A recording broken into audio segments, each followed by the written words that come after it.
was well known throughout the 9 villages and even beyond. His fame rested on solid personal achievements.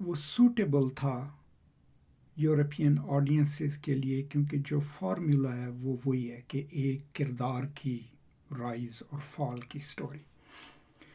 اب یہ ضرور ذہن میں رکھیے گا کہ اس سے بہت پہلے، میرا خیال ہے 1952 میں ایمس ٹوٹولا کا ناول دا پام وائن ڈرنکرڈ پہلے ہی انگریزی میں پبلش ہو چکا تھا، لیکن وہ جو ہے وہ یہ فارمولا فالو نہیں کرتا، وہ نیٹیو یاروبا سٹوریز سناتا ہے، جس کی وجہ سے ظاہر ہے اس کی اتنی پذیرائی نہیں ہوئی۔ بہرحال صرف اس وجہ سے ناول جو ہے وہ مشہور نہیں ہے، لیکن یہ میں نے ہمیشہ سے یہ اپنے اسٹوڈنٹس کو بتانے کی کوشش کی۔ اب 1958 میں پبلش ہوا۔ سیٹنگ اس کی جو ہے، جیسے میں نے کہا کہ جنوب مشرقی نائجیریا اگبو ٹرائب، جو کہ 9 ٹرائبس کی ایک کوئلیشن ہے۔ اوکوانوکو جو ہے وہ ٹرائبل ایلڈرز میں سے ایک ہے، اور اس نے کامیابی کس طریقے سے حاصل کی ہے، مقام اپنا کس طریقے سے حاصل کیا ہے، اپنی مسکلینٹی کی وجہ سے، مردانگی کی وجہ سے۔ کیوں؟ کیونکہ وہ بہت طاقتور پہلوان تھا، ریسلر تھا، سمجھئے۔ اب جب ہم اس کو ملتے ہیں تو اس وقت وہ اپنی پاور کی ہائٹ کے اوپر ہے۔ اس نے میرا خیال ہے 4 شادیاں کی ہوئی ہیں، بہت بڑا سا اس کی حویلی ہے، ٹھیک ہے، 3 بیوی ہیں، اس کی بچے ہیں، اور پھر اس کی جو وہاں پہ جو فصل ہوتی ہے یامز، اس سے آپ کی پتہ چلتا ہے کہ آپ کی ویلیو کتنی ہے معاشرے میں، وہ بھی اس کی فصلیں بھی بہت اچھی آ رہی ہیں، ٹھیک ہے۔ لیکن اوکوانوکو کو ہمیں جب پیش کیا گیا تو وہ اس طریقے سے نہیں کیا گیا کہ یہ پرفیکٹ کردار ہے، نہیں، ہمیں پتہ ہے کہ وہ ٹیمپرامنٹل ہے، اس کو غصہ بھی بہت آتا ہے، he can be some times very violent. So یہ ایک اور چیز ہے جو چنو اچھبے کہہ رہے ہیں کہ میں آپ کو ایک کردار دوں گا، لیکن میں آپ کو یہ نہیں دوں گا کہ وکٹم کا کردار نہیں دوں گا یا پرفیکٹ کردار نہیں دوں گا، میں آپ کو ایک کیریکٹر بنا کے دے رہا ہوں جو کہ عام انسانوں کی طرح اس میں برائیاں بھی ہیں، اچھائیاں بھی ہیں، فلی راؤنڈڈ کیریکٹر، ٹھیک ہے۔ تو یہ بھی ذہن میں رکھیے گا۔ اب اس ناول میں اور کردار کون کون سے ہیں؟ ایک تو اوکوانوکو اور اس کی اپنی فیملی، اس میں ذکر آتا ہے اس کے باپ کا، یونوکا، جس کو اوکوانوکو بالکل پسند نہیں کرتا، کیونکہ وہ بالکل اوکوانوکو کے سے مختلف پرسنالٹی تھا، وہ سنگر تھا، آرٹسٹ تھا، اس نے کوئی جائیداد نہیں بنائی۔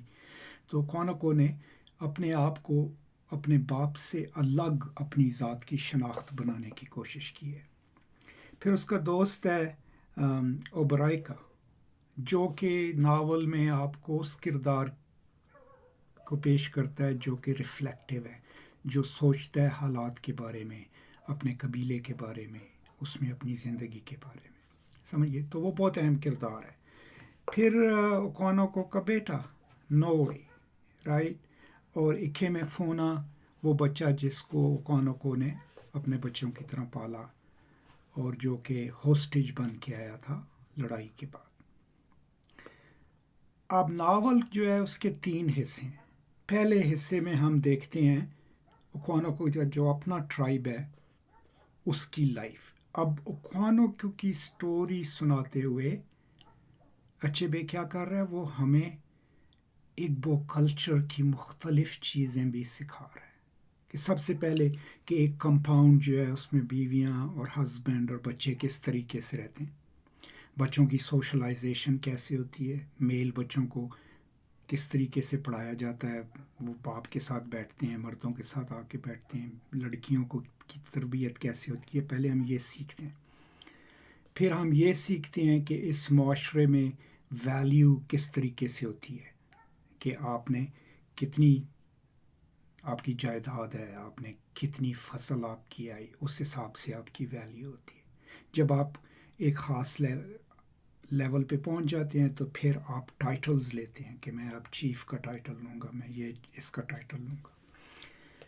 پھر چیپٹر بائی چیپٹر آپ کو یہ بھی پتہ چلتا ہے شادی کی رسومات، جب اوبرائے کی بیٹی کا رشتہ آتا ہے تو اس میں کس طریقے سے ایکسچینج ہوتا ہے، کس طریقے سے پوری گفتگو ہوتی ہے۔ پھر عام جب آپ کسی کے پاس جاتے ہو تو جیسے اب پاکستان میں ہم لوگوں کو چائے پیش کرتے ہیں، وہاں پہ اب کولا نٹس پیش کیے جاتے ہیں، ٹھیک ہے نا، کہ مہمانوں کی خاطرداری کیسے کی جاتی ہے. پھر ہم یہ بھی سیکھتے ہیں کہ اب اس میں جب ریسلنگ یا اس کا کوئی میچ ہو، ایک پورا چیپٹر اس کے اوپر ہے کہ کیسے پورا قبیلہ اس میں شامل ہوتا ہے. پھر قبیلے کے لوگ مل کے کس طریقے سے جسٹس سسٹم کیسے کام کرتا ہے. 9 ججز جو کاسٹیومز پہن کے آتے ہیں اور فیصلے کرتے ہیں کہ جی ان کا یہ جھگڑا ہے، ان کا یہ جھگڑا ہے، ٹھیک ہے، ان کو گاڈز سمجھا جاتا ہے. اور پھر پہلے حصے کے آخر میں موت، کسی کے مرنے پہ کیا کیا رسومات ادا کی جاتی ہیں وہ بھی ہم سیکھ رہے ہیں. تو جوں ہم سٹوری پڑھ رہے ہیں اوکونوکو کی، ساتھ ساتھ ہمیں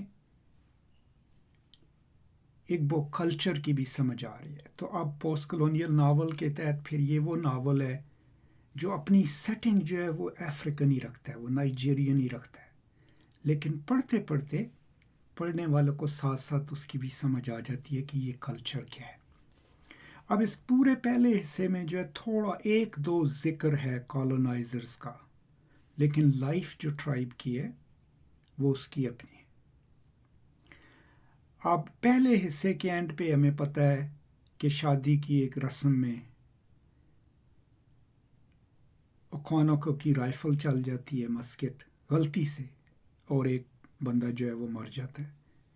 اب اس کو وہ بولتے ہیں فیمیل کرائم، فیمنن کرائم، سمجھ گئے نا، کیونکہ اس میں انٹینشن نہیں ہے. جیسے ہم کہتے ہیں قتل عمد اور دوسرا قتل اشتعال، تو اب اس کی سزا اس کو یہ دی جاتی ہے کہ اس کو اپنا گاؤں چھوڑ کے 7 سال کے لیے اپنی ماں کے گاؤں جا کے رہنا پڑے گا. اب دوسرا حصہ جو ہے وہ اس کی زندگی ہے اپنی ماں کے قبیلے میں، جہاں پہ اس کی عزت بہت ہے، لیکن ظاہر ہے وہ نہ وہاں پہ لیڈر ہے. اب وہاں پہ وہ ایکسپیرینس کرتا ہے کہ ان کا کلچر مختلف ہے اس قبیلے کا، اور اس میں اب کیا آ رہا ہے، کرسچینٹی کی انٹروژن پڑ رہی ہے. ایک چھوٹا سا چرچ جنگل کے علاقے میں نئے کرسچنز نے بنا دیا ہے. اب وہ وہاں سے لوگوں کو کنورٹ کرنے کی بھی کوشش کر رہے ہیں، اور ظاہر ہے اوکونوکو جو ہے اس کو اس بات پہ بہت غصہ بھی آتا ہے. اب دوسرے حصے میں آپ وہ زندگی اس کی دیکھیں گے. دوسرے حصے کے اختتام پر تیسرے حصے میں جو کہ چیپٹر نمبر 20 سے 25 تک ہے، اوکونوکو کی واپسی اپنے ٹرائب میں.